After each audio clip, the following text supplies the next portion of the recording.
terminé leur entrevue en tête-à-tête. Ils ont mis 1h30, en tout cas ils sont entrés à 10h35, c'est presque 1h30 d'entrevue en tête-à-tête. Et le voilà qui prennent les couloirs qui mènent vers cette salle de congrès Blaise Bokokia où les deux chefs d'État vont devoir se présenter devant la presse et répondre aux préoccupations des chevaliers de la pluie. J'aime beaucoup l'analyse du langage et la sociologie de la communication. Regardez, ils sont très détendus. Ils sont très détendus l'un et l'autre et ils échangent. J'aime bien cette image. J'espère que c'est moins de temps parce qu'ils continuent encore leur entrevue. Oui, tout en marchant. Ils vont rejoindre d'un moment à l'autre cette salle, très chers téléspectateurs. Et ça sera le moment fort de cette rencontre entre les deux personnalités. Moment fort en tête à tête, bien sûr, mais moment fort ici, parce que nous avons besoin de suivre ce qu'ils se sont dit à huis clos, en tête à tête. Et ils font leur entrée dans cette salle mythique du Palais de la Nation. Nous le rappelons ici, la RDC accéda à sa souveraineté nationale et internationale le 30 juin 1960. Nous allons écouter. Merci, veuillez vous asseoir.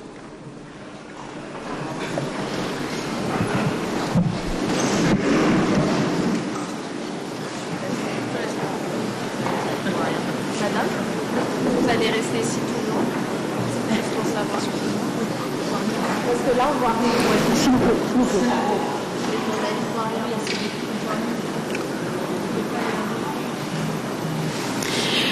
Excellences, Messieurs les présidents de la République démocratique du Congo, de la République française, bonjour et bienvenue à ce point de presse. Monsieur Macron, bienvenue encore une fois en RDC. Nous allons prendre les questions des journalistes du côté français et côté congolais. Nous avons 2 questions de chaque. Mais avant cela, Monsieur le président de la RDC, Monsieur Félix Tshisekedi, vous venez de recevoir votre homologue français pour un tête-à-tête. Est-ce qu'on peut savoir quelles sont les conclusions de ces échanges et qu'est-ce qu'on peut dire sur la relation franco-congolaise? Où est-ce que nous en sommes? Merci, madame. Avant toute chose, je voudrais souhaiter la bienvenue au président de la République française, le président Emmanuel Macron. Cher Emmanuel, tu nous fais un grand plaisir de venir en ce moment à Kinshasa, capitale du pays où nous sommes victimes d'une agression injuste et barbare. C'est dans le malheur, dit-on, qu'on reconnaît les amis, et le président Macron est là pour ça.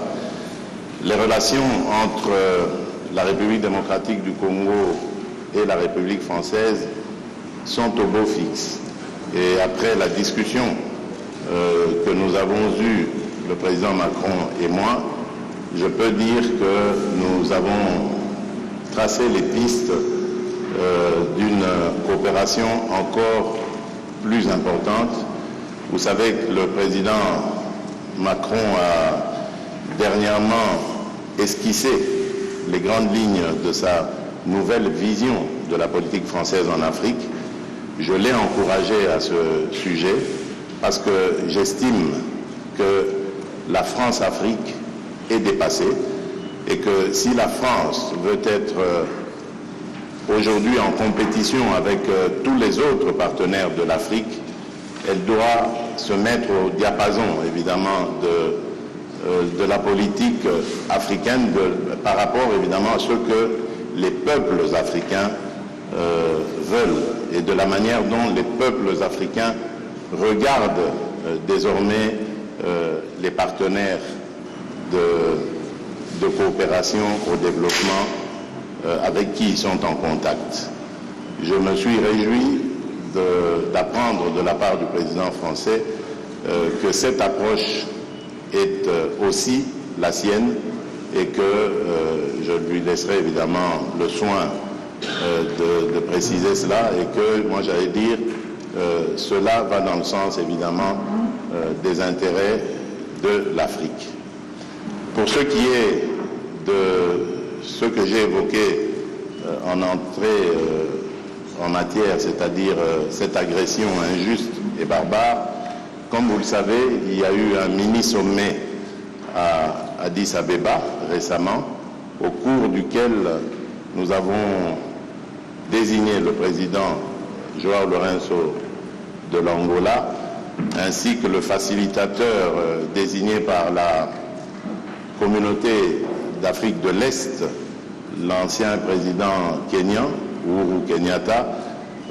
Nous leur donc avons confié la mission d'approcher les rebelles, les terroristes du M23, et le processus est en cours. Je n'en dirai pas plus. De mon côté, j'ai reçu des émissaires du président João Lourenço. J'ai eu l'occasion d'en parler au président Macron, qui lui-même a récemment visité l'Angola et rencontré le président Lourenço, et il peut aussi, s'il le veut, dire ce qu'il en pense. Moi, je reste, comme vous le savez, toujours sur ma position.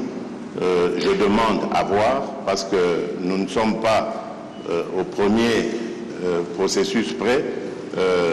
Les cessez-le-feu, nous les avons déjà décidés depuis le processus de Nairobi.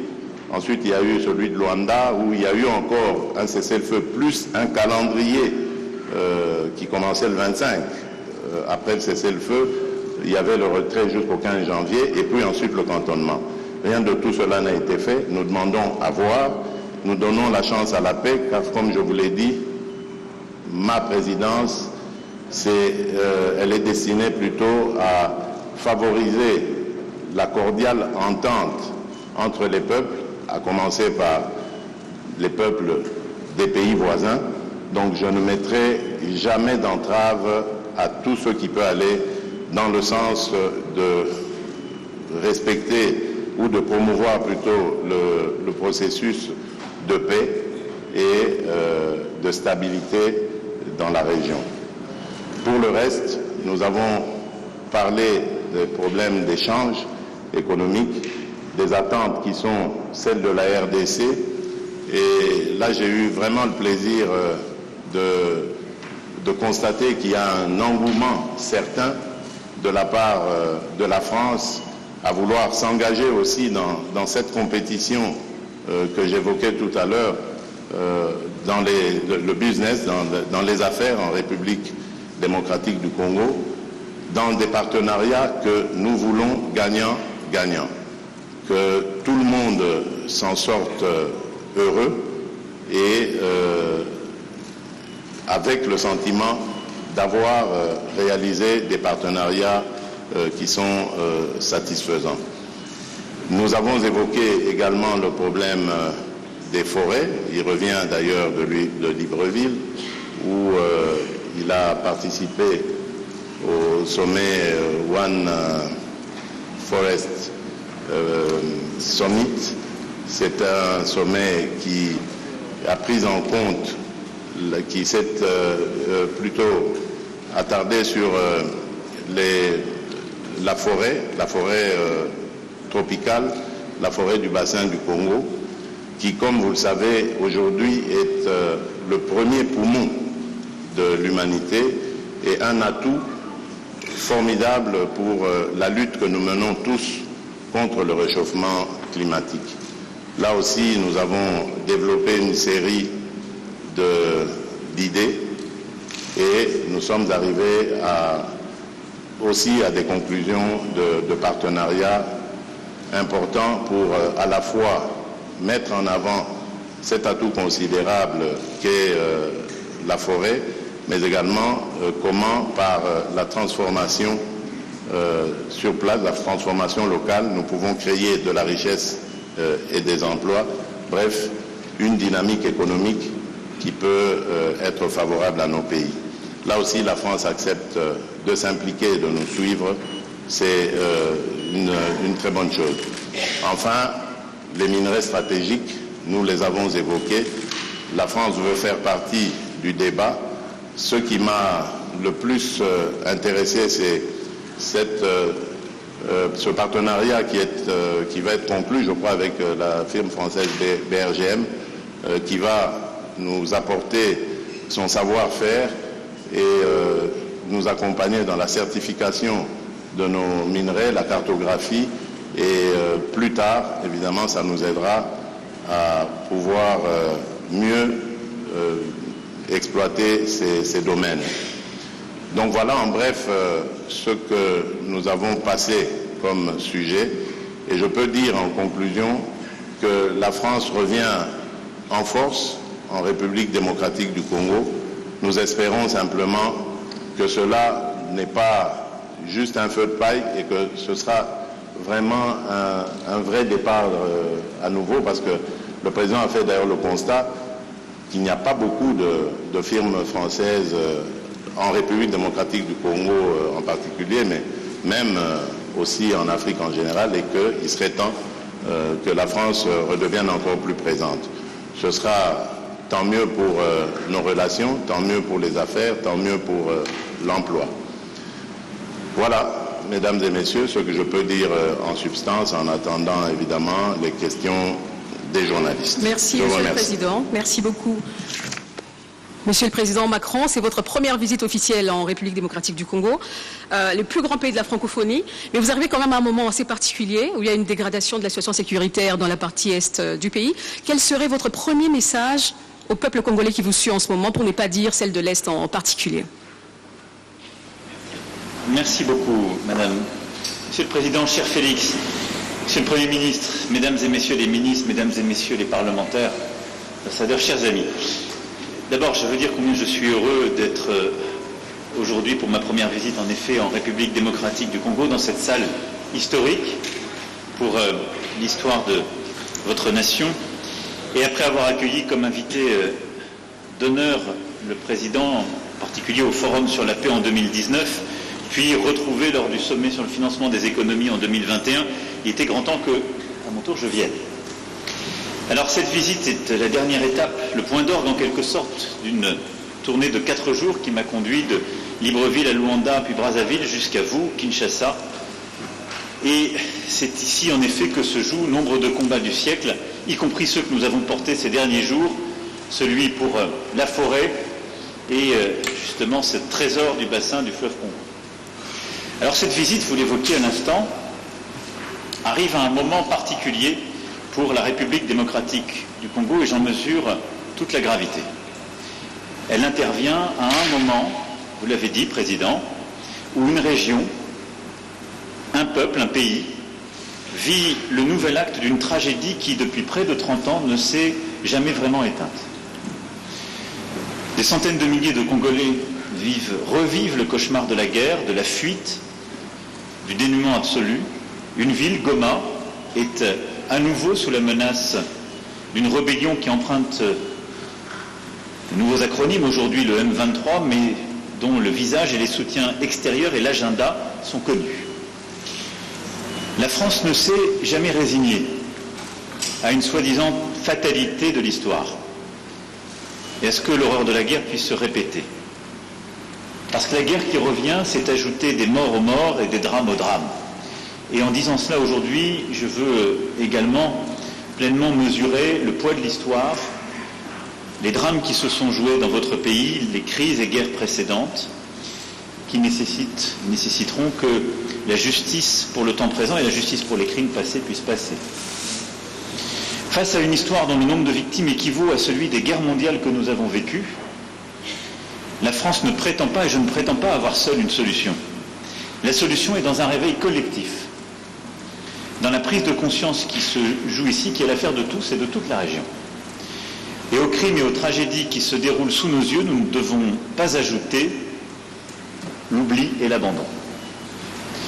Alors je souhaite aujourd'hui que la France reste fidèle à son rôle d'allié indéfectible de la RDC pour défendre son intégrité et sa souveraineté.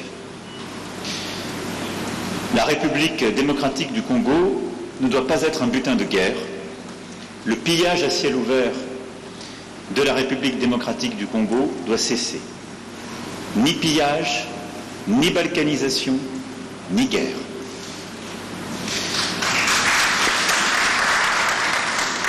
C'est le sens même de ma présence aujourd'hui, dire à tous qu'il ne peut d'ailleurs y avoir 2 poids 2 mesures entre la tragédie qui se joue en Ukraine sur le territoire européen et celle qui se joue sur le sol africain.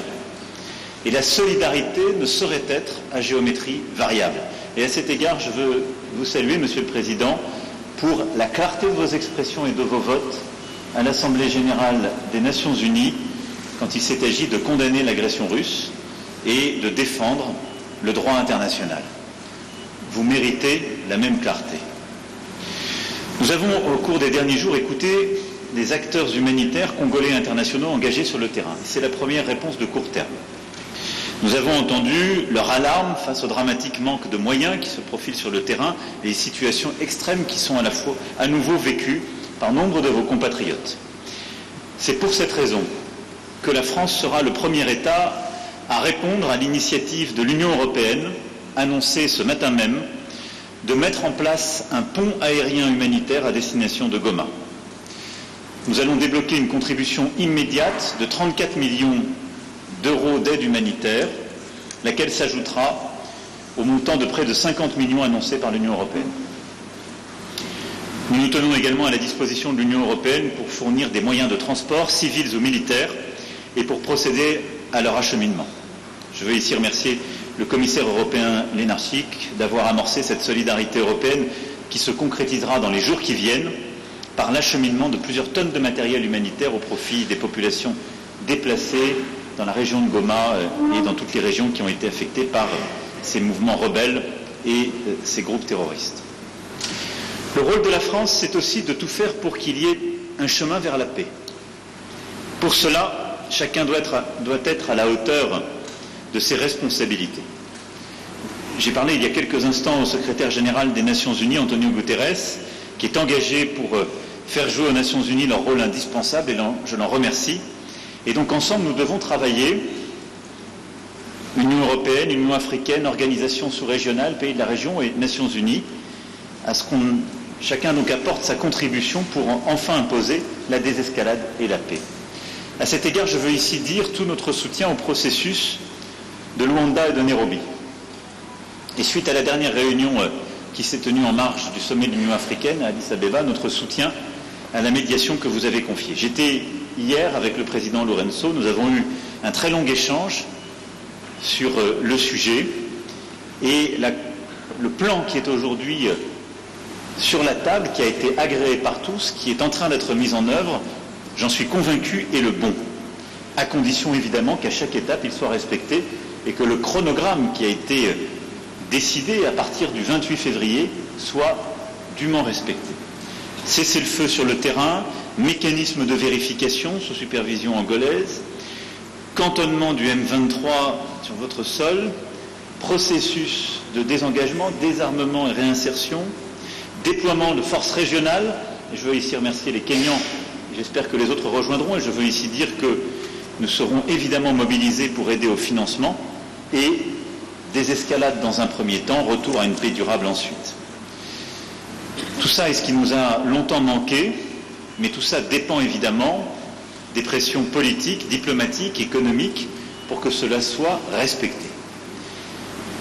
À cet égard, la discussion que j'ai eue avec le président, la discussion que nous avons eue avec le président Lourenço, la discussion que j'ai eue ce matin avec le président, cher Félix, et l'échange que j'ai pu avoir avec le président Kagame m'a démontré une chose. Tous m'ont apporté un soutien clair au cessez-le-feu pour mardi prochain, qui est prévu dans le chronogramme, sur lequel se sont engagés aussi les représentants du M23 qui sont allés voir le président Lourenço. Nous verrons maintenant si chacun respecte la parole donnée. Mais si je dois retenir un seul motif d'optimisme, c'est que tous mes interlocuteurs adhèrent à ce plan porté par l'Angola, le Kenya, le Burundi, et je salue, cher Félix, le courage qui est le vôtre de donner une chance à ce plan et à la paix. Avec une exigence légitime, c'est que tous ceux qui s'y engagent respectent la parole donnée, les rendez-vous, les dates et l'effectivité des choix pris, des promesses tenues. Il nous revient d'être collectivement à vos côtés pour faire la démonstration que ce choix est le bon. Ceux qui s'en éloigneront auront une responsabilité écrasante et s'exposeront à la sanction de l'histoire. Et dans une région où la France a su regarder en face son propre passé, nous savons combien ce poids de la sanction de l'histoire peut être accablant. Je le disais en ouverture de mon propos, cette visite en un moment de gravité est aussi une visite d'amitié, d'espoir, et le président l'a évoqué à l'instant. Et c'est un espoir légitime parce que vous êtes un grand pays et nos deux pays ont en quelque sorte en commun aussi de voir grand. Et pour transposer un mot célèbre du général de Gaulle, le Congo ne peut être le Congo sans la grandeur.